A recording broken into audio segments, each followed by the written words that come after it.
What's up, everybody? I hope you guys are excited because today is a huge day where we're making an epic announcement about a new program that we are kicking off for 2015 with Entwine Couture.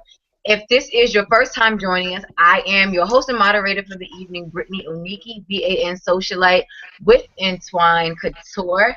And I am going to let the lovely ladies who have joined us today introduce themselves. And we have a special guest who's going to help tell us more about this announcement. We have a full house today. I'm so glad you guys could be with us. How's everybody doing? Great. Good. That's awesome. Good, good. So, Takia, we're going to start with you. Just introduce yourself to the viewers and let them know a little bit about yourself. Okay, my name is Takia, and I'm from Chicago. A little bit about myself. I've been natural for almost 5 years now. And as far as what I do professionally, I am a counselor. I work with the severely mentally ill. Kudos to you for that. Thank you for joining us. Tiffany, can you introduce yourself next? Yes, I'm Tiffany Nichols of Tiffany Nichols Design. I'm a natural hair and beauty blogger and a YouTuber from Oklahoma. Glad to be here with you all today and excited to get into what we're going to talk about. Cool. And then we have our resident hairstylist, East Coast, West Coast, beach, land. She's just jetting around here. Miss Elise, go ahead and introduce yourself once again to our viewers. Hi, I am Elise Janae from Hair Love Art. I currently am in Atlanta. I live in Atlanta. I work in Chicago, Atlanta, and the East Bay, Oakland area. Hair Love Art is a lifestyle brand that caters to women with curly and kinky hair, cut, color, and style. Awesome. Great to see you. And my girl, we gonna have a party because Mama Day is here. Oh, God. Hi everyone, it's Mama Day. Hey girl, hey. So you guys know me, but I've been natural almost 5 years. This May it'll be 5 years. I decided to go on this natural journey, and my beautiful young little daughters joined me on the task. So that's why I am Mama Day. I'm a newbie vlogger, and yeah, that's it. Cool. So it's a family affair over in your house. That is awesome. So, guys out there, if you have tuned in or been following us on Instagram, Facebook, or Twitter, and if you haven't, why aren't you? Then you would know that we've been doing 8 hours of luxury giveaways all day today. Started at noon, and we're going to announce 2 giveaways during this webcast. And to tell you more about why we're doing this and what this initiative is about, we have Chinyeri joining us on the call today, and she is the program manager for Entwine Couture's upgrader program. Let's clap it up for Chinyeri. Hey, girl. Hello. Hi, everyone. How are you all? Good. How are you? Awesome. Awesome. Awesome. Awesome. Well, can everybody hear me okay? Yes. Okay, awesome. Well, I am happy to be here today. This is just such an exciting time. We had just such a wonderful day today, and today is the big launch of our BAN Upgrader program. And one of the things we thought about, we just love our audience. We love the natural movement. We love everything that's happening within this movement, and we wanted a way to give back, to really help our audience and those who follow us faithfully. We wanted to give them an opportunity to enjoy themselves, to treat themselves. You know, one of the things us as mothers, us as women, we don't a lot of times have an opportunity to really just be in the lap of luxury because we're always doing for other people, doing things and going here and there for everyone else. But how often do we really have an opportunity to treat ourselves as though we are on a special occasion? Do you all, you know, it's like I've asked so many women about, you know, do you get an opportunity to treat yourselves? And they're like, treat myself. Like, that's few and far between. So we wanted to take it from a special occasion thing to you're the special occasion every day. We wanted to give the ladies an opportunity to treat themselves. So part of it is we're doing this awesome giveaway. We've been giving away just major, just luxury item day. I've been looking at the things given away, and I've been like, can I get something just for helping out with this with this promotion? I mean, We were giving away Lush products. We were giving away the Chanel polish. We were giving away MAC lipstick. But my favorite item was the little Coach wallet. I was like, wristlet, what they call it. I was like, oh my gosh, if I could just have one, that would be so awesome. So we have been doing just some awesome giveaways today, and basically it is the BAN upgrade program, and it's all about upgrading your life, upgrading your lifestyle, going through the whole it's almost like transforming your mind around luxury and saying, I'm worth it every day. So that's pretty much what it's about.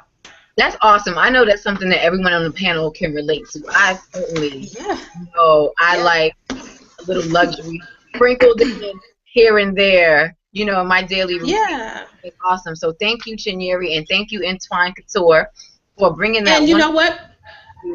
Yes, I'm sorry to cut you off. I just thought about this. You know, I'm so happy to be here, and this is such a rare occasion. I get to be a part of the panel discussions. I just feel inclined to give something away just right now, just because I'm just in the giveaway mood. And so for those of you who are watching now, and thank you so much for tuning in to this time, here, this wonderful panel discussion we're having for the BAN upgrade program. For during this time, if right now you go and you tell your friends about it, and you tell them about this discussion that we're having, and you put in the comment box below that tell your friends to put your name there that you've sent them, we'll pick your name and a friend to give away some special gifts to, some luxury gifts to. So do that now. Make sure to tell them to tag you in the comment box below here, right here on YouTube, and we'll go ahead and pick your name and your friend's name.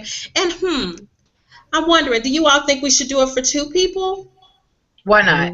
Why not? Let's do it. Let's do it for 2. You know what? Wait, I'm getting some luxury intervention. I'm hearing something. What about, you know what, I'm just going to go ahead and do 5 people. 5, if 5 of you will share, we're going to do a giveaway with 5, and I'm telling you, you need to cut me off now because I'm just going to keep giving stuff away. So, so thank you so much, you guys, for having me on and being an upgrade. Oh, yeah. Awesome. Let's keep in that theme, ladies. I mean, can't you all relate to just wanting to do something special, but either you can't find the time, or you can't find the money, or you can't find the sitter, or sometimes you just can't find the energy, right? Because sometimes I am just like so tired, my bed holds me hostage, and I really would love to go to brunch, right, with the girls, but I am just not moving. So how do you guys define luxury? Takia, let's start with you. What's luxury mean to you? Oh, nowadays, to me, luxury is just having a peace of mind, being able to relax. I think one thing I want to do that I think is luxury is just get a nice massage, you know? Just relax. That's luxury to me. Massage, relaxation, that's a big one. Mama Day, what about you? I know you have the lovely ladies. Do you have a daughter who's about to go to college? Yes, help. Yes. So Age all out there, Lord. No, so yeah, she might be gone. I got one down, one to go. Girl, I'm excited. So, but yes, now me, because I'm a little older, luxury to me is like my dream house. If I can have my dream house, my 5-bedroom, 3-bath, and it's got a wine cellar in it. I've seen the house, y'all. Okay? My house. When I saw the wine cellar, I looked at Craig. I was like, oh, can we? And then, you know, saw the price, and I was like, oh, we can't. $850. Oh, I'm not balling like that. Me, I would have to say, upgrade me. Give me that $850 house. That's what I would like. With the wine cellar full. Oh, fully stocked, right? At closing. At closing. What about you, Elise? What kind of makes you feel just rich and luxurious and taken care of and pampered? Well, right now, because I am on at least one flight a week, is upgrading my seat. Ah, I tend to fly because I'm flying so much. I try to get lower fares, but I always upgrade my seat to stretch seating or upgraded seating. I can't fly first class yet, but I need some room and I need an area. I know somebody's not gonna bring the babies to sit right next to me. Although I love the babies, right. but no, not on a flight, not during my sleep/work time. Luxury also for me is pedicures and a really, really thought-provoking dinner. I love to cook. I'm dating somebody who loves to cook. So just a well thought out, well prepared, delicious meal eaten in peace and with communion. That's great luxury for me. And be able to sit still. I think I love what everyone has said, but for me, because I have smaller children and I work a lot trying to grow my makeup business, I am always tired. I will upgrade my bed. And I mean like one of those like, what was the hotel? There's a hotel in New York that I stayed in. And when I tell you that was like the softest, like literally sleeping on a cloud bed, I cannot, it was on Lexington Avenue, so it was on the east side. I cannot, the Hyatt maybe, they had like the feather comfort pillows on top, but then the comforter that you put on top of you was also like a goose down. I mean, it was the most luxurious bed that I've ever slept in. And if I could have a bed like that in my house, I think nothing would bother me. I don't think anything would bother me to lay down and to wake up from a bed like that. I would feel amazing. Amazing.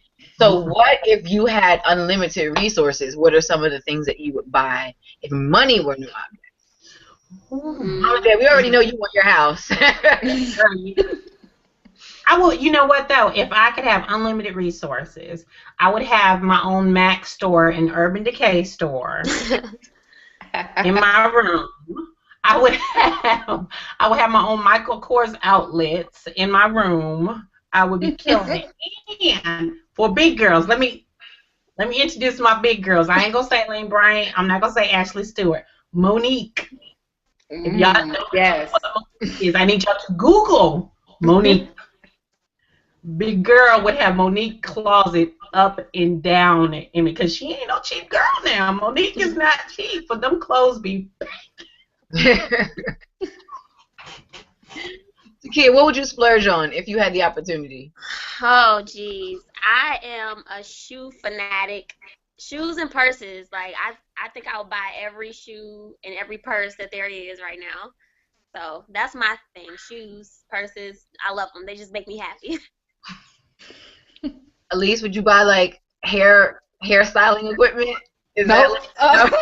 Nope. I've bought plenty of that over the last 5 years. You know, if money was no option, I would purchase property either along the water or with a skyline view, depending upon what city. I would purchase a property in the East Bay, one in Atlanta, one in Chicago, all three that had salons attached to them, decked out kitchens, decked out bathrooms, decked out playrooms for my son and all of them, and 3 paid off BMWs because I'm a car booty and I love the cars. And my check engine light just came on, so I'm about ready to upgrade to that 2015, 2016 BMW. What are they called?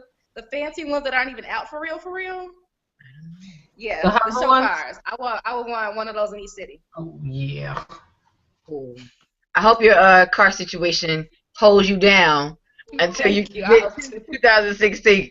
Fingers crossed. We know how them. I know how those cars can be. I think I would travel for like a year or something. Like I just like jump from plane to plane and stay in hotels and backpack here and train ride from Paris to Germany here, and I would do it for an entire year. Like experience all the seasons through different places. I think that's what I would do. I would do. Leave the kids somewhere else. Leave the kids with grandma. I would be gone. I would be out. Okay, you guys out there, you are now tuned into lots of giggles and chit chats on a Wednesday afternoon, and you're also watching Entwine Couture presents the BAN's Guide to Anytime's a Good Time to Go Natural. And you have just found out about our new Upgraders program, and I believe that we're going to start doing those giveaways that Chineri mentioned at 8:50. And there's a huge, huge, huge giveaway at the end of the show, and I'll give you a hint. I'll give you little clues, right, during the show. So it's a famous designer, and the designer is male. We'll say that. Clue number one. Okay. Since we're talking fashion and giveaways, how do you ladies, I think we all live in different climates, how are you ladies keeping it chic and stylish even though it's cold out? Like in Atlanta, we're getting a reprieve, right? I think it was 60 today. Degrees today, you know, but a week ago there was ice on the windshield. So it's still winter. And I know Chicago, I'm going to start with you Chicago ladies. Like, how are you like staying warm but still keeping the hair protected and still keeping it chic and keeping it cute? Okay. Well, for me, I know since it's been cold here, and I'm a little person, so I can't go outside with the little cute jackets, and I get too cold. So I have a long coat. So for me, I usually do a lot of accessories, like a lot of scarves and a lot of nice hats and things like that to kind of keep it cute. And I be cute under my clothes, you know. Under my coat, I be cute, but I have to have a long coat, and I always accessorize. And as far as like hair, since it's cold, I kind of keep the hair off my neck and put it up in a bun like it is now.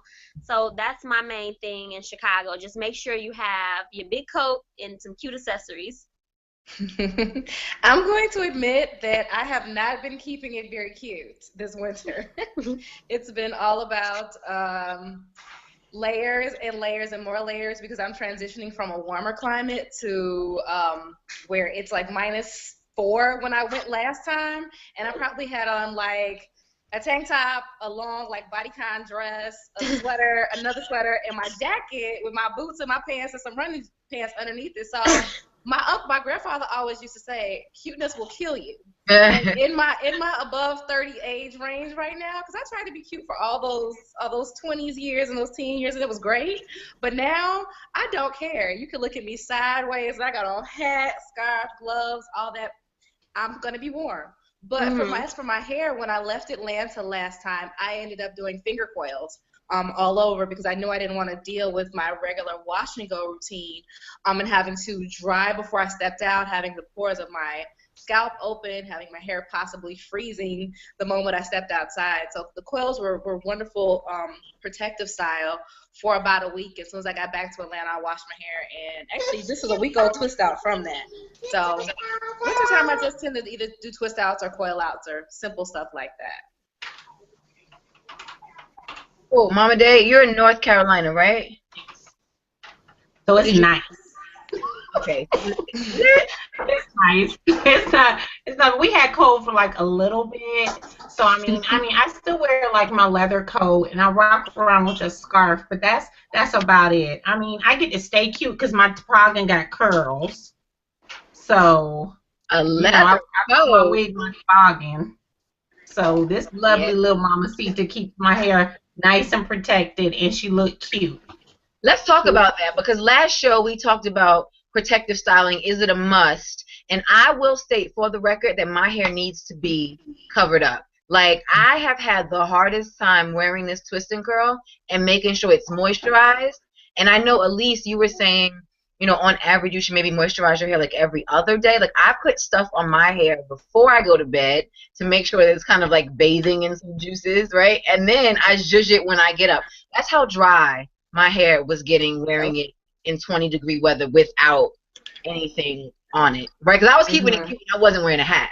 So I like, if I was going to do my hair, everybody's going to see my twisted curl, right? So there was no coverage involved. It was getting super dry. So I think I'm going to go back to some type of protective style next week. But Mama Day, let's talk about this hair god situation that is going on with you. Okay, real quick, let me shout my girl Marquita. I say it wrong every time. Marquita83. She's a YouTuber. She made this crochet wig. I love it. It is thebomb.com. And I have tried her every way. I have her on backwards today because I wanted the fluff and big. Yeah. And if you turn it the other way, it's like a diva cut. But I wanted her like, you know, Diana Ross. On my Diana today, so you have it this way. I've worn her a million ways, and it's synthetic. It's that model hair, and I love it. It's comfortable. It's sexy. My hubby loves it, and you know he's not a wig lover, so winning. It's a really nice length. It's a really nice length. I've seen a lot of the crochet braids going on around YouTube, and then when the girls are done, they're so huge. And then Mhm. wetting it down and doing so much, and I'm like, they're gonna do all. You might as well do your own hair. You're gonna do all that. Have you seen some of the crochet tutorials? Lots of work. And these girls, the hair is like out to here, right after they install it. And some girls cut it, and some girls just wet it down with conditioner, and then they wrap it and dip it in the water. Like, I got tired watching those videos. I'm like, I would just do my own hair if I'm going to do all that. And then one of the girls was like, okay, these curls might last 2 days, and then I don't have to recurl it and dip it again. I was like, no, ma'am. No, boo-boo. No, ma'am. I've had it a month and it stayed this curly. I washed it 2-3 days ago and the hair shockingly shrunk, which I was surprised about. But I just kind of, aired it out and fluffed it back up, and it's been maintenance free. I love it. I probably spray it every other day with water. Zakia, are you big on protective styles for the winter? Oh. Guys, you are now tuned into Entwine Couture Presents the BAN Guide to Anytime is a Good Time to Go Natural. I am your host, Brittany Oniki, and we are joined with fellow BAN socialites, Elise J from Hair Love Art Studios, and Mama Day, fellow YouTuber, all-out rock star, naturalista. We're going to freestyle this a little bit. So, there's a picture going around Instagram. I just got sent it today. There's a little white girl, and she's got blonde hair, and she decided that she was going to rock some blonde box braids. They're really long. They're like this, and there was some kind of like back and forth. I guess people were maybe leaving mean comments or something, and they were like, gee, she's just a kid. She's only 12. What do you guys think about the clear people rocking braids? That's what my friend used to call them, clear people. What do you think about let me be politically correct. Me personally, one, she's a child. How dare you? Two, how can we be so hypocritical if we rock them relaxers and we're trying to look European? How can we sit there and talk about that little girl rocking braids? If we inspired her, that's beautiful. Look at how the world's turning. Before they used to talk about our nappy hair and how it didn't look good, but now this young girl was inspired to wear those box braids because she saw a young black girl or older black woman wearing those braids and thought it was beautiful. So why would we dog that? I would embrace and feel good that we embrace. She saw something in us that was beautiful and wanted to repeat it. Kia, I believe you were the one who tagged me in the picture. What were your thoughts about the picture of the 12-year-old girl with the box braids? Yes, my thing was, why do we as African Americans feel like we own a hairstyle? Like that, like I said earlier, Bo Derek, long time ago, she wore cornrows, and I don't think she got as much backlash as this young girl did. But why do we feel like that's our hairstyle? Like, no one hairstyle is, for one person. Like you said, we wear relaxers. We relax our hair to be straight just so it can, mop that of our counterpart. So why can't they wear box braids? It's not one particular race's style to own. Well, I guess I'll play a little bit of devil's advocate and some hair history. Not necessarily this is what I believe, because I think the girl, she wants to wear it, rock it. If she can sit there for that long and get some box braids, her scalp is still all right, more power to her, because it wouldn't be me. But in terms of cultural appropriation, I can understand where some people will get a little bit upset, because people got just as upset about Bo Derek's braids because it took someone Caucasian to make that a popular style, or a style that was accepted in certain arenas, or it just like Kim Kardashian's big booty, or somebody recently in fashion saying that Timberlands are the big thing, and we've been rocking Timbs for years as a fashion statement. So I can understand some of the frustration coming from the cultural appropriation and the feeling like we can't have anything and it takes someone Caucasian to make it okay. Now, in the inverse, we relax our hair, we wear weaves, we wear certain things. Not necessarily everybody, but the origination of them was definitely to be more like Caucasian, or to be more accepted by Caucasians. But I think that's more so of a protective mechanism, or a way to get ahead and get by in life. Well, at least it started. I'm not sure where we are now. because what was closer to white is right. So the reasons are different, and I'm not saying they should mean anything here and there for this young girl, because it's a cute style, and I think she looks awesome with it, especially if she does sports or anything like that. It keeps her protected. But we also have to understand where we come from as a culture with our hair, and where we're going. Mm-hmm. Well said. I wonder what her friend said. Like, I wonder if she's from a town, because I don't, wait, how old am I? I'm not going to say. But I remember when I was coming up, there was it was a term out called wigger. Does anybody remember that term? No? Yes. Okay. Very much so. 'Cause I grew up in New York, and when I was in high school, there was a term floating around called wigger, and it was basically like white people wanted to be down and or assimilate black culture, and they were getting the terminology, the nickname wigger. So I'm wondering if she is like a trendsetter or an outcast where she is because she thinks it's popular, or if she just comes from a whole high school and community of like little white girls who want like Kylie Jenner lips and big booties and box braids. I'm just curious as to what the general consensus is of where she is. I'd be interested to find that part out. And real quick. Oh, Tiffany. I was gonna start Tiffany into the conversation. Okay. Can you hear us, Tiffany? Yes, I can hear you. All right, coolness. So, have you seen that picture that's floating on Instagram? I believe it's of a little white girl who has box braids in her hair, blonde box braids.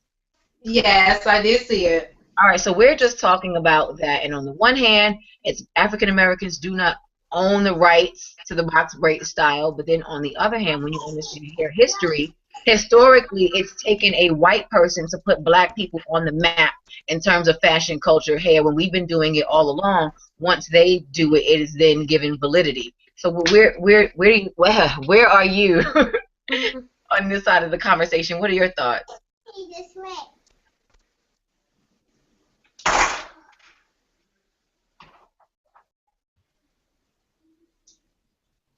Okay, I'm sorry, but you were kind of cutting out. I was just saying, what are your thoughts? Oh, on that. Well, I can see where people will want to, like, this is our culture, this is our thing, same thing with music, same thing with dancing, same thing with different clothing, we want to have our own thing. So I could see possibly, where they're like, dang, now they want to take our hairstyles, they're going to crochet braids next, but still have to, just know that we are, and there will be people that will try to emulate the things that we do, and we gotta just flow with it. I know not everyone's going to agree with that, but there's other things to be worried about at the end of the day. Mm-hmm. Okay, if you guys can see this in one of the windows, so this is a picture of it, of her, I should say. Cute little girl. I don't know. You know what? I guess her mom is down for the cause, right? Like, maybe her mother's boyfriend is black. Like, I don't know. But what if, I just had it, what if she's one of those girls that was raised in an all-black neighborhood, and that's all she sees? Mm-hmm. You know what I mean? I'd like to know more backstory. That's all she knows. And I guess that would be the wigging. I'd just like to know more backstory before people get upset about a little girl's hairstyle, because she could really be repping, like, for real. I mean, they're cute. You never know. I think another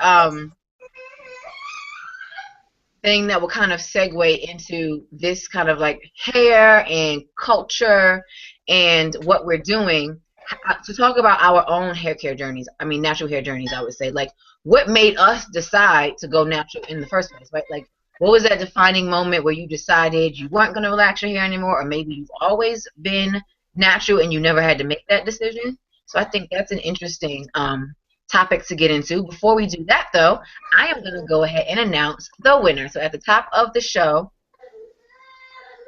we said that we were going to give away a Coach bag. And if I didn't say it, that's what we're giving away right now, a Coach bag. And the winner is Tracy Hogan. So congratulations, Tracy. Yay! And I saw the bag, girl. It's cute, right? So it's not like your circa 1999 Coach bag with the C's all over it, because we're not doing that anymore. It's a really nice buttery leather all black bag with the nice little like what do they call those things? The little purse jewels that hang off of it, and it's a nice gold like label on it that says Coach. It's awesome. Congratulations, girl. You deserve it. You have just been upgraded by Entwine Couture. So go ahead and email at wecare@entwinecouture.com all of your information, and we will get that prize right to you. Yay. All right. So talking about hair care journeys. Tiffany, let's start with you. Your hair is fantabulous. It's like sugarless. I know with a press, it's wait, bra strip length, isn't that the term in the natural hair community? Because a lot of our newbies are watching us, right? So I know if you're anything like me, when you first started going to those like chat boards, you were seeing like pineapple and BSL and all these baggy and all these terminologies, and I was like, who said what? So if you're new and realizing that anytime is a good time to go natural, we will break down all of those abbreviations and terminologies that you would see on any of those natural hair chat boards and communities. So BSL is bra strap length. That's a lot of people's desired like hair goals, or armpit length or something like that. So anyway, Tiffany, tell us your natural hair story.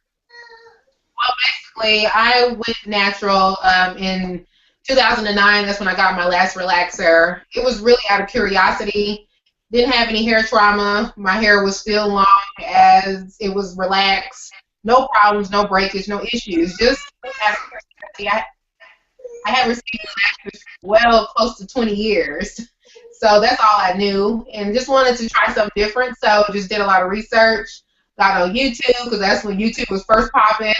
Got on YouTube, watched tons of Big Top videos, and decided that I wanted to join the journey. So it will be 5 years completely natural for me in March.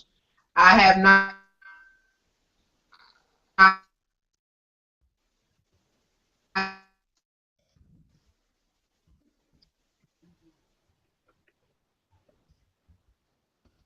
and been easy, but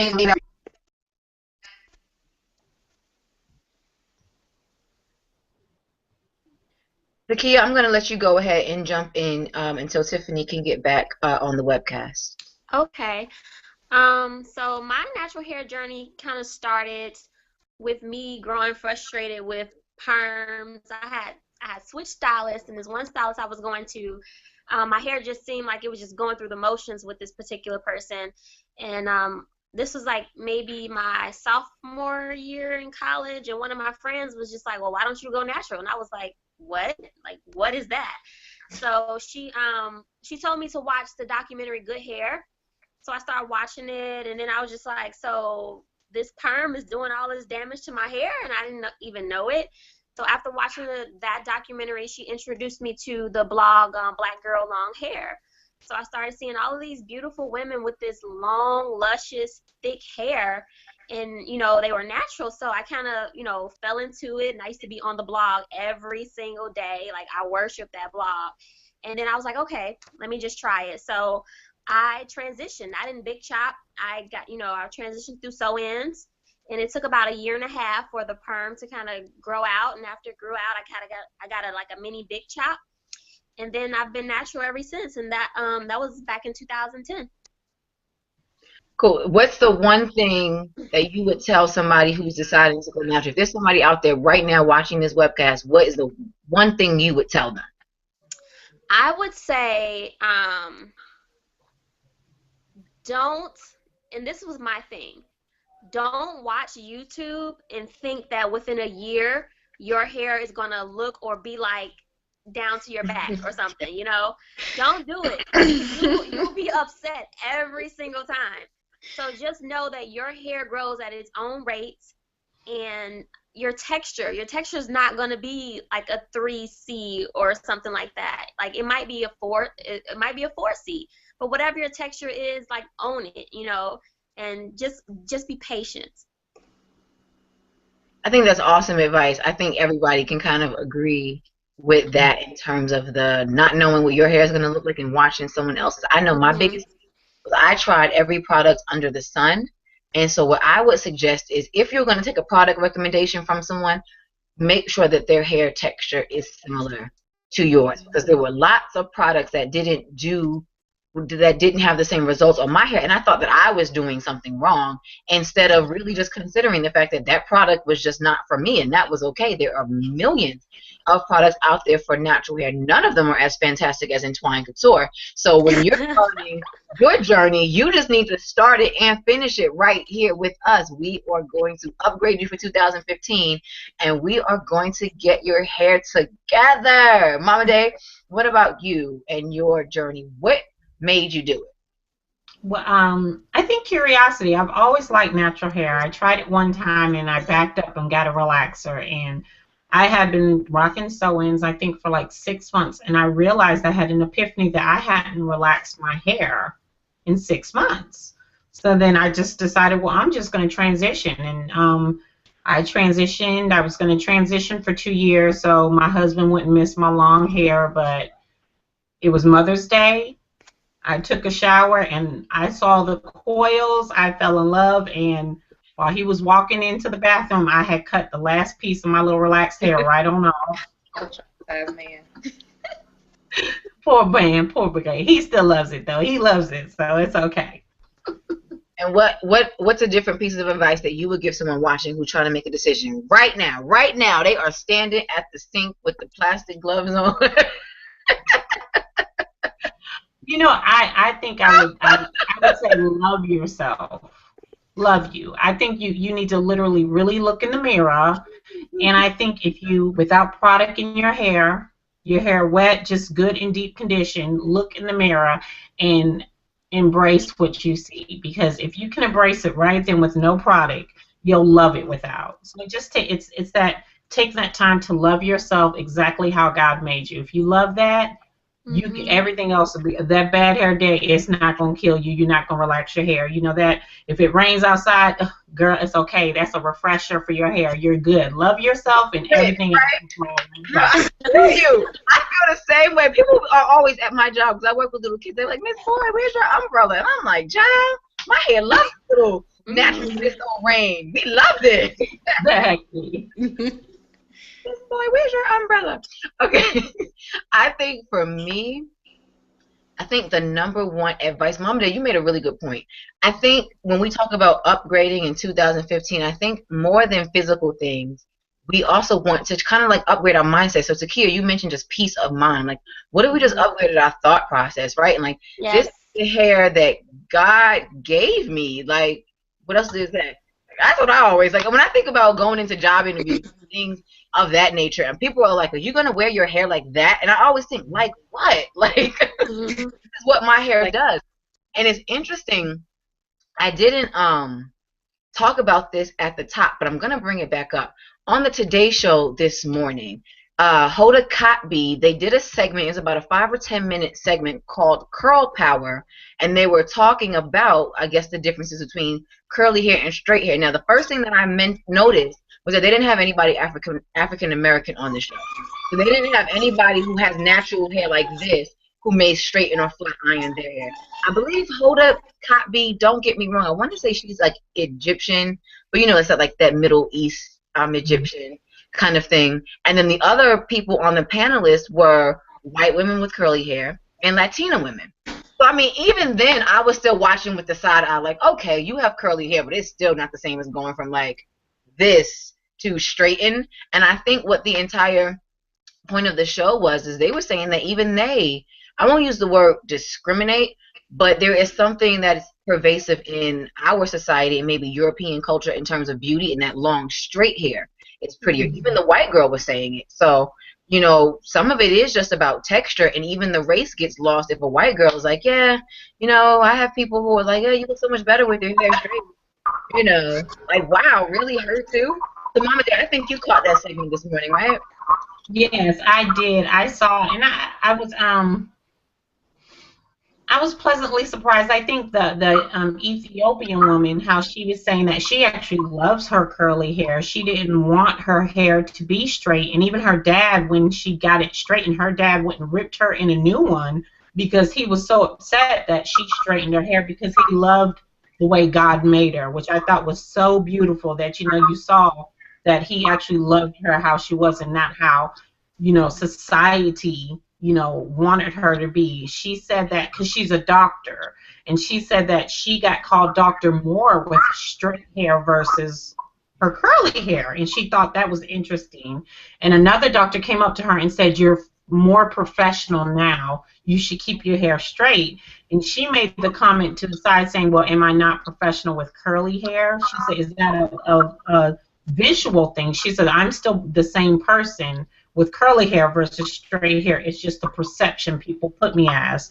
And she said the first day she went home, she went home almost a little offended by the comments people said, and I think this is the big issue. Then she decided, well, I can't take that in. That's their perception, not mine. Mm-hmm.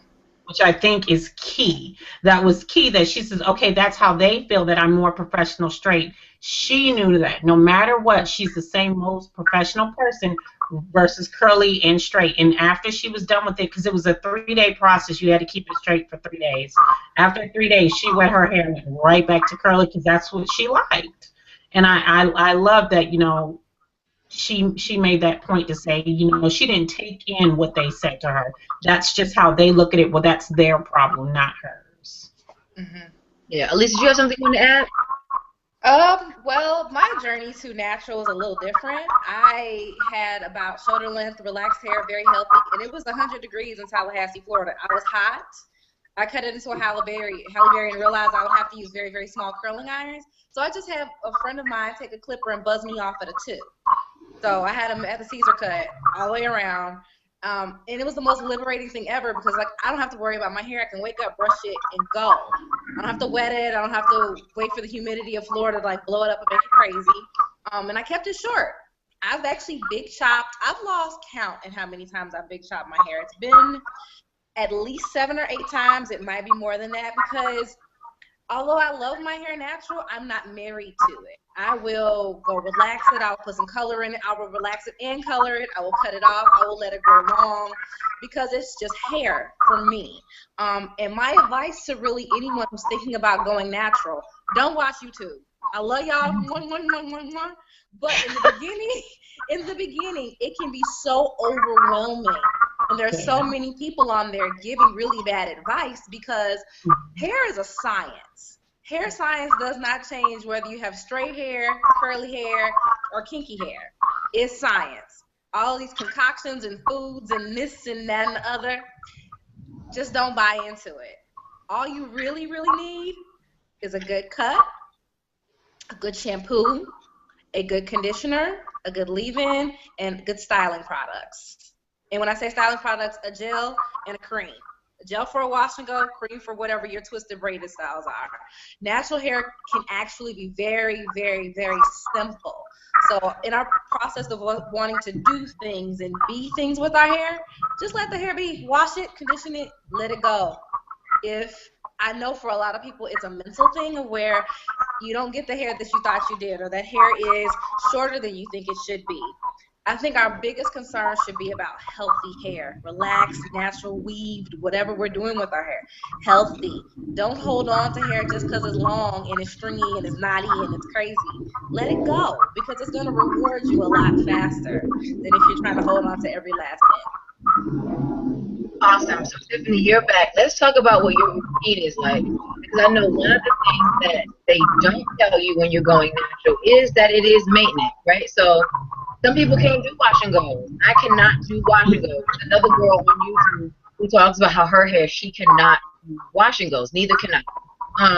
So I want everyone to really talk about what their routine is like. So someone who's out there trying to decide whether or not they're going to go natural really knows what they're getting into when they leave the relaxer.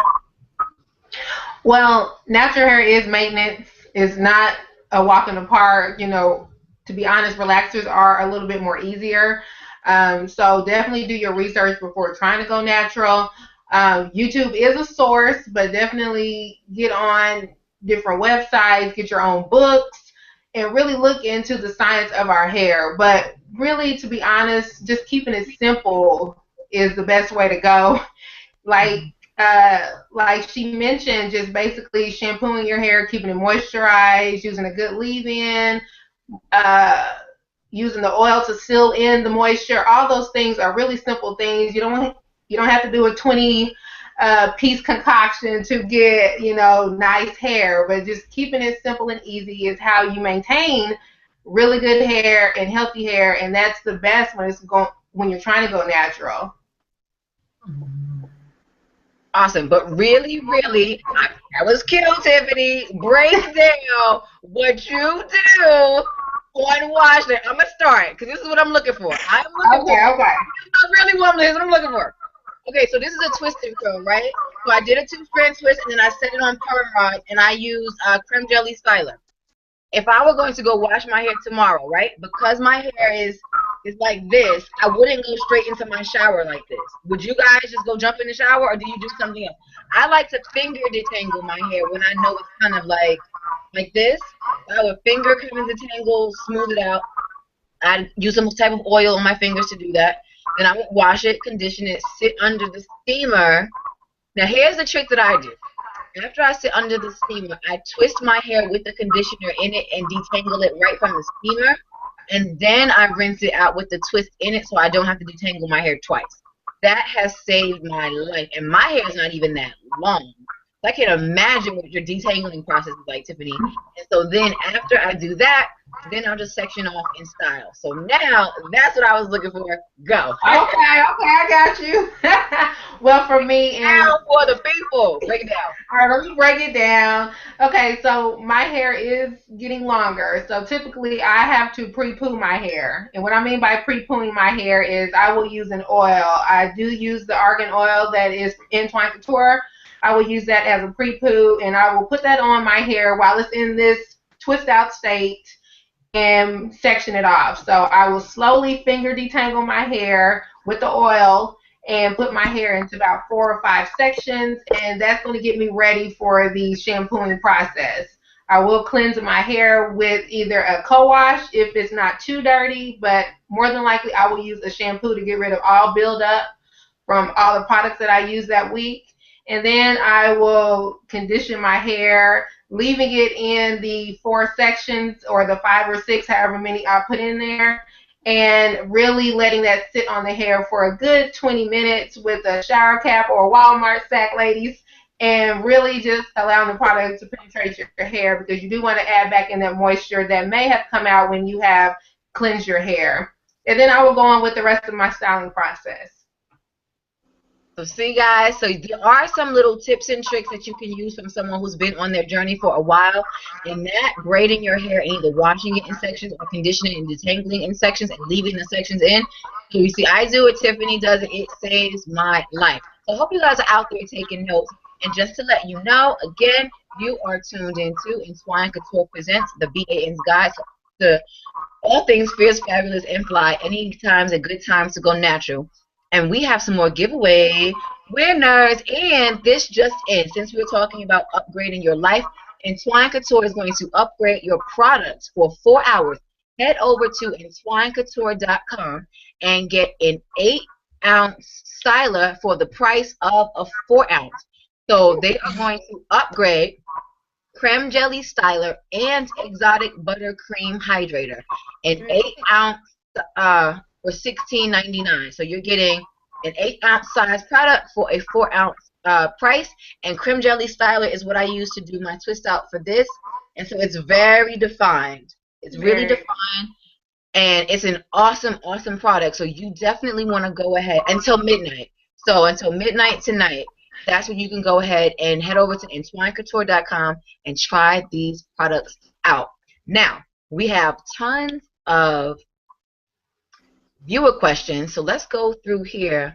I think the first question from Shalise B. Hey girl, hey Shalise. What do you ladies suggest on controlling frizz? A couple of things. So when I took my twist out, when I separated the twist, I made sure that I had argan oil on my fingers. And I don't like combs. I think I get the same kind of effect when I use the claw method with my hand. So I literally just went into the root and kind of did this to separate the part. And then kind of I do this with my hair. It's a clawing motion, and I kind of lift it that way with oil on my fingers. and I don't really get a whole lot of frizz. And then I sleep with my hair in a satin bonnet, and so the bonnet kind of literally holds all of it like this. And so then when I take the bonnet off, I kind of shake and zhuzh, and like literally that's it. And because Creme Jelly Styler is such an awesome holding product, I probably won't have to re-roll this all week, depending on how fancy I'm really trying to look. But I think I could let this go for like a week before it just looked like no definition. So that's what I do for frizz, Shalise. Do you guys do anything differently to control like frizzies and flyaways? I Go ahead, go ahead. Blanca. No. Go ahead, babe. Okay, so frizz is usually one of two things. Either a style is being taken down before it's fully dry, and I've experienced with this with some of my clients. They'll be like, I did a twist out, and they're using Entwine because that's what I've asked them to purchase.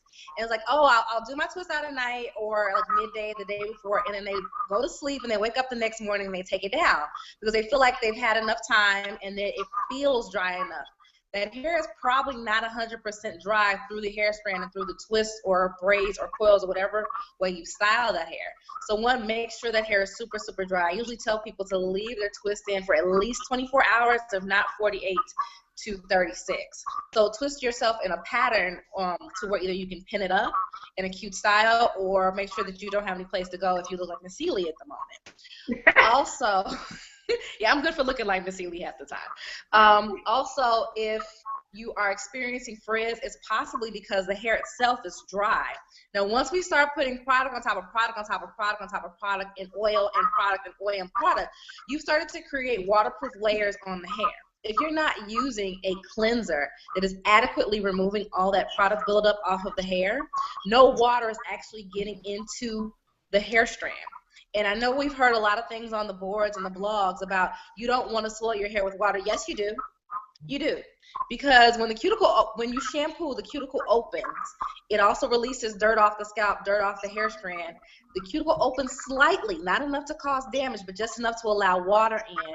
Our conditioners close down. Our conditioners are really our sealers, not our oils. Our conditioners are really what ionically closes down the hair shaft and closes that water inside. Now, the oils are there for kind of protection on the inside, so you want to make sure that cuticle is closed down, and then you style smoothing that hair out and making sure it's dry.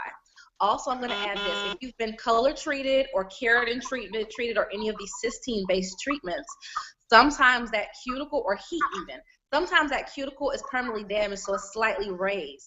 So what's happening is water is not able to stay in there, no matter how much conditioner you use and no matter how much oil you use. If you've created that type of damage, you probably want to add a protein conditioner into your routine to help to fill in those holes in the hair strand so that your hair can hold water and you can style in a way that water is retained in the hair. Therefore, you're not going to have frizz. Cool. I hope you guys are taking notes. You got that? So either your hair is dry or it's still wet. One or the other. And I second that, letting your twist sets stay in for as long as humanly possible. Like, I think I've seen YouTube videos where girls like will get up at like, they say they get up at like 2 in the morning to like kind of wash and do and set their hair, and then like when they go to work at like 7:30 or whatever, they take their twist out.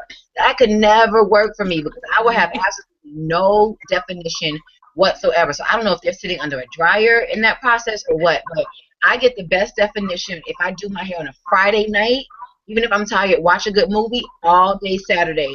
That twist set is in. I have turbans, I have beanies, I have hats, I have ways to hide my twist set when I want it to really set up, and then maybe take it out Sunday for church, but maybe wait till Monday for work. You know what I mean? So depending on what my weekend activities are, I definitely second the longer you leave that set in, the more definition you have, and probably the longer that set will last before you will have to retwist again. Because I am not This is a week. See? Nice and separated, defined. I am not a fan of redoing anything during the week. Lord have mercy. God knew what he gave me 2 boys. 2 boys. I keep a brush by the door. Don't get in the car. No, literally, there's a brush in my windowsill. It's like, okay, get in the car. So if I had daughters, I don't know what I would do. All right, some more questions here. Hair vitamins. Who's asking the question about hair vitamins? The jury is out. I don't take them. I think I've heard enough people say Tracy Hogan, who's our giveaway winner with the hair. You got a Coach bag, boo. Who cares about vitamins? I'm kidding. She wants to know what do you guys think about hair vitamins? Are they a waste of money? I've never taken any, but I will say that when I was pregnant, my hair was growing super duper fast, and I did take prenatal vitamins, and someone says the ingredients are similar. So that's all I got for you, kids. Anybody else try hair vitamins and really like them, or no comment? I think it's hope and heal. Takia, was that you? What were you gonna say? Yeah, I tried Hair Affinity back before it was like really, really popular. And you know, not to diss Hair Affinity or anything, but I didn't notice anything. I didn't notice anything in my hair. I didn't notice anything in my nails. So I tried that, and I actually take the Main Choice vitamins right now, and I really do like those vitamins. So they're a plus for me. Cool. Anybody else have an opinion on hair vitamins? I'm the opposite. I am the opposite. I think all right, here's the thing about what I think about the hair vitamins is it gives these people hope, and then a lot of people hair grows like super, super long, but the issue is when you stop taking them, all of a sudden the hair starts falling out, and it's exactly how it is when you're pregnant. Your hair starts to thin out, and it's hope in a bottle. And I just think that, you know, it's just another way to get you to buy these products when you're taken away from the real issue of really embracing and learning your hair, how it grows. If your hair is short, like my mom and my daughter, okay?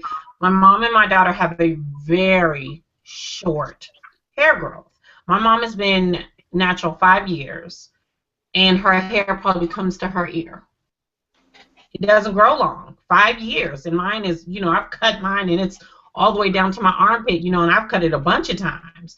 But her hair just doesn't grow that long. And it's frustrating, and I understand that it's frustrating, and, you know, you can give them all these products, and it doesn't work. And then eventually it comes to a point where you just have to say, Mom, so your hair doesn't grow long. I'm sorry it doesn't grow long as everyone else, but this is your journey, and you just have to, these are things you just have to accept. My hair doesn't hold a twist out for a week. I'm jealous, and I wish it could, like my daughter. She can do a wash and go and unbraid her hair, and it'll last the whole week, where me, I have to rebraid it every night. These are just issues that I think that if you don't do the hope in the bottle, it's just a pill of hope, I just think. I'm gonna stop there. I want to add a little bit to that with I don't support hair vitamins, one, because they're a very high expense for, you're right, hope in a bottle. I think you're much better off devising a healthier diet that adds your omega-3, 6s, and 9s, plenty of water, exercise, things that are actually going to benefit your entire body, because our hair grows from internally. Our hair grows from the nourishment that our bloodstream is giving our scalps. And to address the hair thing, hair grows in 3 stages. You have a growing stage, a resting stage, and a falling out stage. Those stages can have a cycle between 2 and 7 years. So you definitely do have some people who have a much shorter growing phase than others. So that's genetics. Some people can grow extremely long hair because they have a 7-year growth phase. Also, what I find is people can be taking these vitamins, but their routines, their styling routines, their care routines are preempting any type of growth, because they're still creating breakage, even though sometimes there's invisible breakage where your hair just kind of plateaus at a specific level.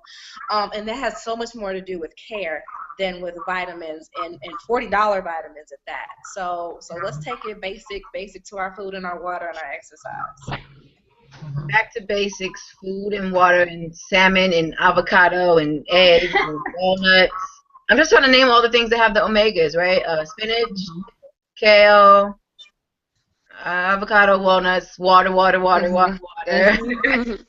So we have a couple of questions. I'm going to shout out who asked the question, and let's just see if I can read maybe 3 at a time, and we kind of just ping pong whoever wants to answer one or all. But first, I'd like to say Purple Rican and your friends. Hey, Purple Rican, and whatever friend you choose. So watch all your friends start blowing up your Instagram. You and a friend will win a mini gift set So go ahead and email us at wecare@entwinecouture.com. You have just been upgraded. So one question, always a question about porosity. There's a question about porosity. There is a question about hair being tangled really bad after watching, and that is from Tamara. And then there's a question from Naika about steamers. And then there is a question, another one from Tamara about how often you should shampoo your hair. So, steamers, shampooing your hair being tangled after you shampoo, and let's just tackle those. Who wants to go first? I'll take the hair being tangled. Okay, Tiffany, go. Okay, with the hair being tangled, like we kind of said before, you may want to start off by putting your hair into several sections, depending on how long or short your hair may be. 4 to 5, 6 sections, and then starting the shampooing process. Doing that will alleviate the tangles and the matting that you may be seeing right now. So definitely try that out, and hopefully that will work for you. Just putting your hair in sections first before you shampoo, and then go ahead with the conditioner process, and then follow on with your styling. Also, take time to let your hair get really saturated with water before you add shampoo on it. I think it's the same thing when you're cleansing your face too and your skin. Like you want to make sure there's several splashes of water on your face before you start to lather. I think the same with your hair. Like really just get under that shower for like, how long would you say at least? Like maybe 2 minutes? Like just really kind of get under there? It depends upon what's on the hair. Sometimes you've got to let the water run for 5 minutes. Do a first shampoo where you're bringing it down the hair strand, because sometimes water's just not going to penetrate what you got on your hair. And doing a shampoo where you're literally bringing it down, getting that first layer off, and then letting it fill with water. And doing a second shampoo. Okay, so almost like, so here's my makeup analogy, right? So it's almost like my clients will say, you know, I use the makeup remover wipe and my face is clean. And I'm like, no, you just took the makeup off, but you did not cleanse the skin. So I think that's kind of the same. Yes. Get the hair gook off, break it down, you know, all the creme stylers and, you know, butters, oils, and then cleanse the hair. So hopefully, Tamara, that has helped you that and doing the sections. Next question was steamers. Does anybody know another company? Is Beautiful the only company that's doing steamers? Because they're the only ones that I know about. They're the only branded company. QD. Q-Redo? Yeah, there you go. That's it. But they're handheld. Right. Yeah, they are handheld. You can get those one on eBay and Amazon, but I hear it's not recommended. I hear they break down on you. If you want like a guaranteed, he guarantees it for a year, and you won't return it. Trust and believe me. Beautiful. I concur. Go get a Beautiful. Go get a Beautiful. It changed my, and the customer service is excellent. So Ken, if you're watching, hi Ken, and shout out to the team and the staff. Customer service is awesome. And I want to just say it can also help with frizz, because I call her Kizzy up front. That is my little nasty hair that likes to be frizzy. But ever since I've been Beautiful, ever since I've been using my Beautiful like every other week, I'm shocked to say that Kizzy all of a sudden, like she had no curl pattern whatsoever, and I just accepted that she was never going to have a curl pattern. After starting to use my Beautiful every other week, I washed my hair and about passed out screaming out the bathroom because Kizzy had a wave. I was like, shut your mouth. I couldn't believe it. I was like, I couldn't believe it. So I think it even helps with frizz. So it moisturizes your hair for days. It does exactly what he says. He says all those things, and I love it. Beautiful. It's worth every penny. Save up. Get a penny jar, and that's your Beautiful penny jar. And buy it. Awesome. I have a Beautiful steamer myself, and I absolutely love it. I noticed with the steamer, my hair is softer when I steam it versus like sitting under a dryer or something like that. And they also gave me a little tip at Beautiful that your steamer can double as a facial steamer too. So that's something to do. Yep. So if you're out there, you're into hair and makeup, go ahead and when you're having your at-home spa day, after you got done with your condition, steam your face, put on a mask, and you will be upgraded from head to toe. You know, taking care of yourself, mind, body, spirit. I mean, you will be the business taking care of yourself like that. So this is a really good one, guys, and I want everyone to answer. Is it better to do your twists on wet or dry hair? Oh, I have definitely style you're looking for. I got an opinion on that, but I kind of want to wrap all of those things, all those 3 questions, because all of those things that we just did have something to do with each other. So porosity. Porosity is the openness or the closedness of your cuticle. Low porosity is where your cuticle is compacted and closed down and it's hard to get moisture in it. High porosity is where it's open and the moisture goes in, but it goes immediately out. What a steamer helps to do is micronize water particles, make them much, much smaller so they can get into your hair strand better. Also, sometimes because of the higher temperature of it, it'll slightly open the cuticle. So if you have low porosity, a steamer is great to help infuse moisture into your hair because your hair is much harder to get moisture into it. And it could possibly help with some of the tangling. And tangling while shampooing, it just sounds more like technique than your hair. I'm not the biggest fan of braiding or twisting while shampooing the hair because to me, you tend to miss some of the manipulation of getting the product off the hair. But if it works for you, use it. But make sure that when you're shampooing the hair that you're going towards the scalp and then you're bringing your shampoo down. You should be almost detangling as you're shampooing. But should you twist wet or dry? If you want it to last a really, really long time, twist wet. If you want big, fluffy, crazy hair, twist dry. It just really depends on what your results and your desired length of styling is. Elise, can you go back to shampooing again? And you mentioned technique. So how should we be shampooing our hair? Like, I mean, I still think, I think that this might be right, like something so it might help somebody. Like, you see like shampoo commercials, right? And people are just going like this. What if people are really out there washing natural hair that way? And it's probably a big mess. So what's a better way? Okay, so what I find is when I have my clients in the bowl, if I know that they've been wearing twists or braid outs or some type of protective style for longer than a week, I'll pre-poo them. My favorite pre-poo is either the Entwine conditioner or the Diva Curl 1 conditioner, and I'll put that on dry hair. I do not do an oil pre-poo specifically because then you're adding another layer that you're going to have to use a stronger shampoo to remove. So I'll put that in there. I'll let that kind of moisture set in for a minute, and I'll start to finger detangle from ends to root to remove any shed hair so nothing's getting caught up in there. I put them in the bowl. Hair should be like smooth down or out or however your hair grows, and I start by just getting that hair really, really wet. I usually put a quarter size shampoo, and I'll start here, and I just kind of go over the hair. And I'll go in through the scalp. So I'll start to separate, and get shampoo to the scalp as I'm dragging my fingers through the hair. So like I said, I'm detangling as I'm shampooing, and then I manipulate the scalp. And I really get the scalp because shampoo is actually meant for the scalp. It's not truly meant for the hair.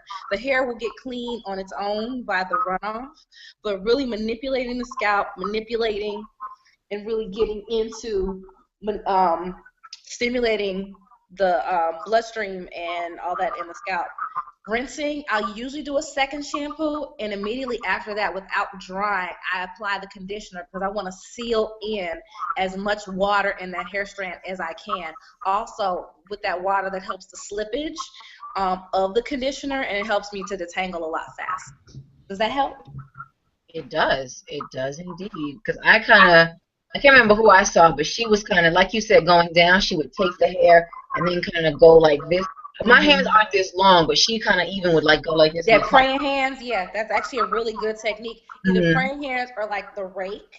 Because sometimes if you're shampooing the hair and it's still a little tangled, you don't want to rake through it and start to break the hair without conditioner in it.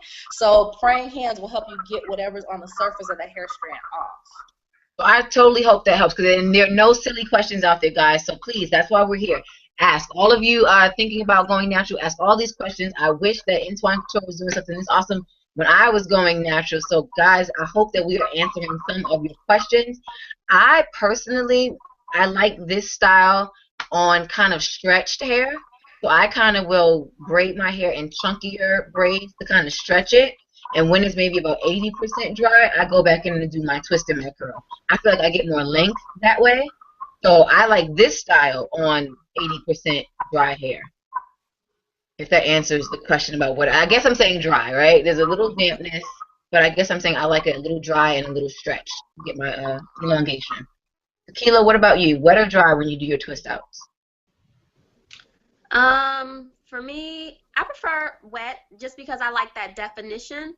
But then, of course, I like how the hair looks after maybe 3 or 4 days, because then you get the most stretch and then you get the fluffiness. But I've never really done like a dry twist out or a dry braid out. I always do my hair while it's wet. Tiffany, what about you? Wet or dry? I prefer to let my hair get about 75% dry before doing a flat twist out or a twist set. That allows me to get more length with the look. So that's my preference, is to wait till the hair is about 75% dry. And Mama Day, what do you like to do? 50-50. I like both. Sometimes you feel like a nut, sometimes you don't. I am 50-50. I like them both. I love it. I love it. Well, while we're all smiling and giggling, let's clap it up for Naika James. She is just won another mini Entwine gift set for her and her friends. Go to WeCare.com to claim your prize. And remember that until 10 p.m., so you guys just have 20 minutes while we're upgrading your product, an 8-ounce creme jelly styler or exotic buttercream hydrator for a 4-ounce price. And if you don't mind looking at the back of my head, so this is the, this is an 8-ounce size, right? This is an 8-ounce creme jelly styler. So you'll be getting this size for $16.99. Let's see if I can open the product and show you guys some products. So it's nice, it's rich, it's not super sticky, it's really moisturizing. I like to, in the lid, add a little bit of the exotic buttercream hydrator with it, so that it's still kind of fluffy and like my hair is still really soft right now, but it still has the hold. I'm not going to frizz it up. The more you touch it, the more it frizzes. So who asked that question about frizz? Don't touch your hair. Don't let people touch your hair. Don't let the lady at your job touch your hair. Like, the more people who touch your hair, like, that starts to frizz it up too. So Naika James, congratulations to you and to our audience. Don't forget to go over to entwinecouture.com for your upgraded products. So normally, oh no. Someone is asking what the benefits of Entwine products are in transitioning. So I will let the transitioners answer how they use products to help them transition, because I big chop. I just cut it all off. So who out there transitions? Who is saying that they transition? You guys can talk about, both of you guys, talk about how you would use Entwine Couture's products, or suggest that someone else use them while they were transitioning, and which products you would recommend and why. I don't know, it's kind of hard to answer that question, because when I transitioned, I didn't use Entwine products at the time.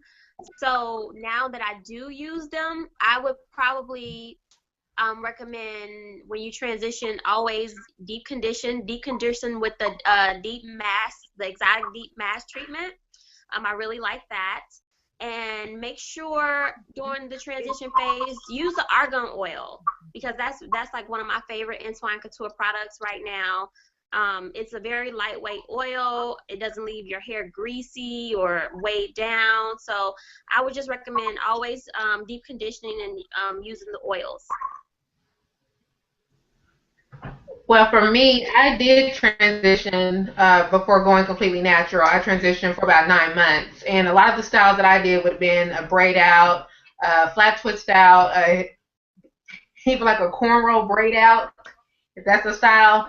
But I would definitely recommend I would definitely recommend the cream jelly styler as well as the buttercream hydrator because those will both give you the definition and the moisture that you're going to be wanting. And those styles that I named will be very helpful when trying to blend both of those textures. So definitely try that out. I have a question because I have a friend out there who is thinking about going natural. Hey, Isha, if you're watching, would you put a roller on the end of that so that there's some curl too? Right? That's Yes, key, right? ma'am.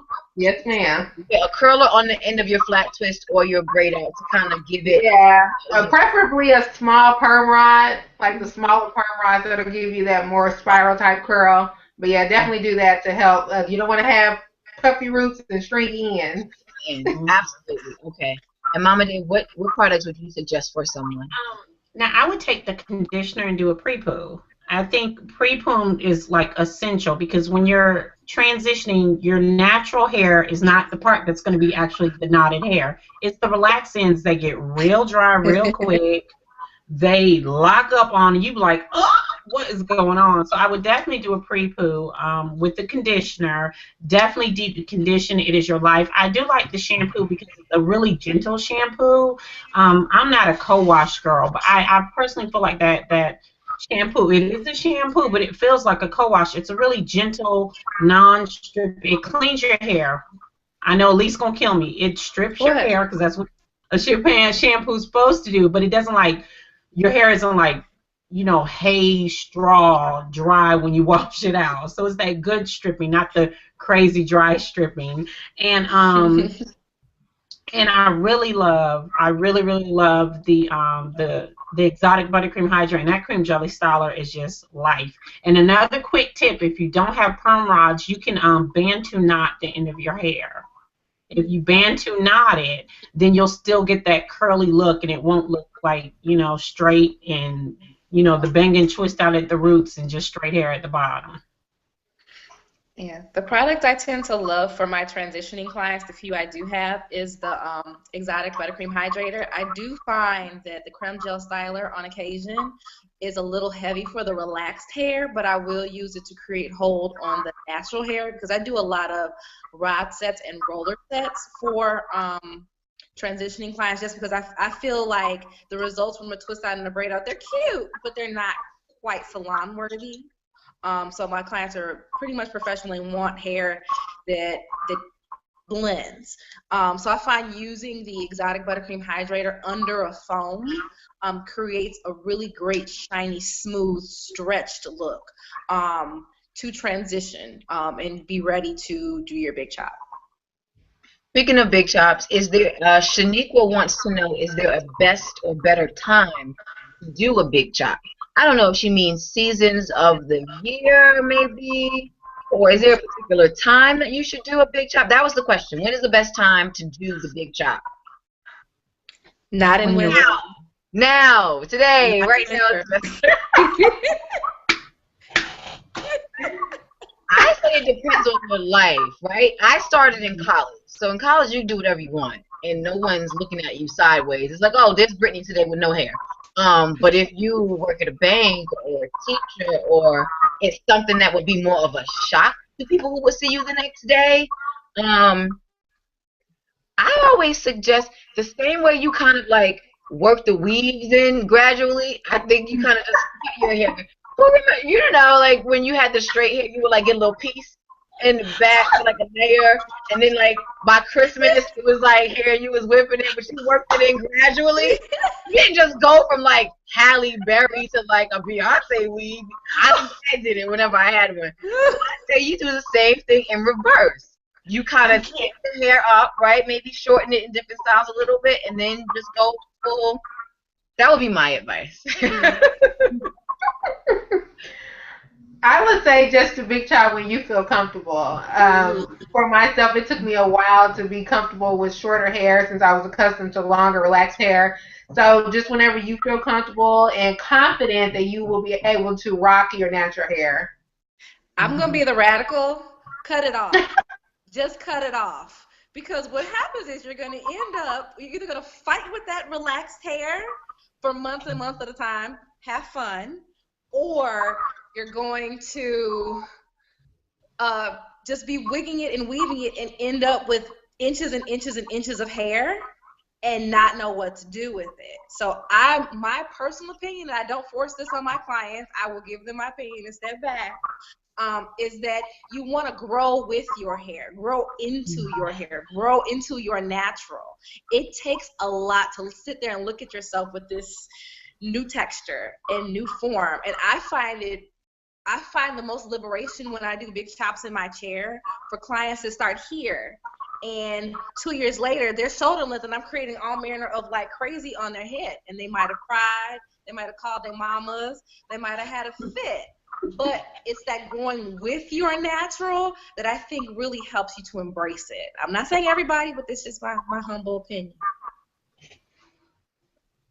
I think the type of work you do has a lot to do with it. And ladies out there, correct me if I'm wrong. I'm an art teacher, right? I get to be the crazy art lady when I show up at work. Like, so I get to live in crazy afro hair. So I do think about that when I give people advice. I can't imagine if you worked in like a law firm, you know, or something really super corporate like marketing.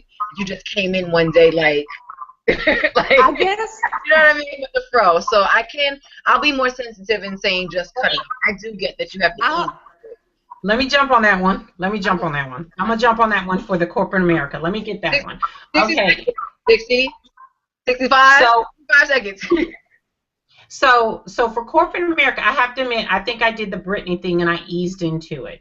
But gradually, I got more confident and I wanted to rock my hair a lot more open. Now, I would get the casual wording to let me know, ooh. Like when I came in and my hair was big like that, they said, well, my Stacey, that's just, you know, you have to give us a warning. We weren't used to that. Usually my hair is twisted, you know, it's down, you know, and it's, you know, out. It's usually down. It's more manageable. It's in a bun. It's not really out. And I said, well, you know, and so she says, well, what did you do? This is all her casual way now of commenting, good Lord, that's some big hair. Okay? The next meeting we went to, she announced, well, you should have seen Stacey yesterday because then that day I had my hair twisted, okay? So she said, well, you should have seen Stacey yesterday. My gosh, it was huge. This is my way of professionally saying shut up. I'm just going to give it to you. Are you ready? I said, well, you know what? Let me check HR, Human Resources, and see if my hair is unprofessional in the books. If not, yes, you may see this big hair tomorrow. Yeah, I haven't had to. God bless you, Stacey. I haven't had to feel that way in a while. And I had locks when I was in corporate. And everybody wanted to touch my hair. And I haven't felt that way in a long time. So as much as I talk about my kids, hey kids. Yeah, so I think natural hair is professional. I think somebody asked that question. So I think, you know what, natural hair is professional. One lady came up to me, a Caucasian lady. I just want to share this story. And she came up to me and she went right in. And I was like, oh, no, ma'am. And she said, well, I'm a painter. I'm sorry, that's, you know, I'm artistic. And I said, well, does our artists rude as well as artistic? I said, because you putting your hand in without asking me was rude. And she said, you know what, I'm sorry. No one's ever told me, you know, that was rude. She said, I've done it to my friends. I've touched people all the time. She said, nobody took the time. She said, and I don't realize maybe because our cultures are different and I wasn't raised around. She said that would seem rude to you. She said, so I apologize. She said, but I wouldn't have known unless you told me. So I think sometimes when it comes to different races, let's not always assume they know. I think that's the whole joy of being, you know, different, being outside the box, is that we can educate people. So, I mean, I think that twist, my hair going out, is professional. And once they see that this is me, I'm not changing to make you happy, I'm embracing my hair, but I'm still doing my job, that's professional. My hair has nothing to do with how I do my job. I concur. I don't know why we're still having these conversations in 2015 about people's work ethic and competency based on what grows out of their scalp. But my great people, we live in America, and I think it will probably always be an issue. Ladies, I have had a wonderful, wonderful time getting to know you guys and learning about your journey and your tips and tricks. But one last question, I'll give everybody maybe 30 seconds. Since we're talking about anytime's a good time to go natural and upgrade your lives with us in 2015 in Entwine Couture's Upgraders program, what are some very realistic ways that you guys are going to upgrade your lives in 2015? So maybe we're not talking about money or material things, but some very realistic ways we can make our lives better. Hmm. I'm gonna get more sleep. Like all of this, what is the thing that's all over Instagram? Like grind, don't stop, and all of that Yeah. grinding. I need to sleep. People. I'm over 30. Like I need to sleep. Mhm. I need to sleep. So maybe I just have to be more productive during the day. Oh, team no sleep. That's another hashtag. Team no sleep. The grind don't stop. Call me old. I'm gonna get more sleep, and I think that will improve my quality of life a little bit. For me, I would say prayer, increasing my faith. Ooh, I yeah. need to do that. Hallelujah. I'm with you. I am with you, Takia. Takia, I'm with you. Yes. I'm with you. That's awesome. I'm gonna do the typical lose weight. Help me. Yes. But I started before January, so boom. Mine started in October, but So I let's am. set a goal. What is one really realistic thing that you can do? I know some tips are don't eat after a certain time, right? Drink water before every meal so you feel full faster. Yeah. I just found a workout that's real that I like. So I think that comes down with it. To me, it has to feel like I'm not working out. So I swim in the morning, 6 a.m. I go swimming for an hour, 5 days out of the week. Awesome. Well, 4 to 5 days out of the week. Let me be real. Well, this year I intend to do more of the things I love, dance, yoga, cook, and be very serious about my boundaries with people, say no a lot more often, and also live by my core desired feelings. I put every decision in my life up to how do I want to feel for the year and for the next 3 to 5 years, so that I can keep saying no to things so I can say yes to the things that I really, really, really desire. That's awesome. Boundaries. That's a good one. That's a good one, yeah. Say no, people. Say no. And let's round it out. Well, real quickly, I'll just say that I'll be working on my balancing all aspects of my life, my ministries, my social media, being a mother, working, all of that, just really learning how to balance life. Awesome. So I know that you guys are wondering who is the grand prize winner of this wonderful Michael Kors wristlet. I also saw this bag too. Nice, rich, buttery leather, a nice gold MK logo on the front. It is definitely a luxury upgrade. But with the Entwine Upgraders program, we are going to be giving away products every week. So if you didn't win this time, here's how you can win next time. First, you're going to go to Instagram, and you must be following us. So you can't just like our photos. You have to be a follower. And while you're at it, follow each one of us because we also give information on giveaways and price cuts. So you want to follow me also at Makeup by Muse and follow Mama Day and everyone else who give their Instagrams at the end. So you must follow us. Then, when you find the flyer or the picture that has information about the Upgraders program or the giveaway, you must like that picture, repost it, tag a friend, and then use the hashtag BANUpgrade so we can find your picture, shout you out, and you can be chosen as a winner. On Facebook, you have to like us and leave a comment on our Facebook page that says Upgrade Me, and the same with Twitter. Follow us on Twitter at Entwine Couture and retweet Upgrade Me and use the hashtag BANUpgrade. So, drum roll please. The grand prize winner is Miss S. Bailey. So S like surprise, last name Bailey. So you need to email. Congratulations, girl. go to wecare@entwinecouture.com and leave your information and to claim your prize. Don't forget to go over now. You probably got about 60 seconds.